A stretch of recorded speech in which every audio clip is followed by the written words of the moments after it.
ఎక్కడో ఎరుకో పట్టణంలో అన్ని జిల్లాల ప్రజల్లో ఆమె ఏదో వ్యభిచారం చేసుకుంటూ గడిపే స్త్రీ. కానీ ఇక్కడికి వచ్చేసే లోపల ఆమె దేవుడి గురించి అనేక రకాలుగా మాట్లాడుతూ ఉంది.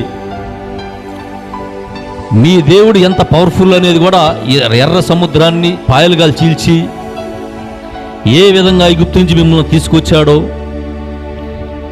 ఇన్ని సంవత్సరాల పాటు మిమ్మల్ని ఏ విధంగా అరణ్యంలో నడిపించాడో, ఇన్ని సంవత్సరాలు ఏ విధంగా దేవుడు మిమ్మల్ని పోషించాడో, అన్ని చేసిన మీ యొక్క దేవుడు ఈ యొక్క ఎరికో పట్టణాన్ని మీకు ఇయటం ఆ దేవుడికి పెద్ద పనేం కాదయ్యా అనేది గట్టిగా ఆమె నమ్మింది, విశ్వసించింది. అదే మాట ఆ వేగుల వారికి కూడా చెప్పింది. చెప్పి ఇంకో మాట అడిగింది, ఖచ్చితంగా మీరు ఈ పట్టణాన్ని జయిస్తారు, నాకు నమ్మకం ఉంది, మీ దేవుడు చేయగల సమర్థుడని నేను నమ్ముతూ ఉన్నాను.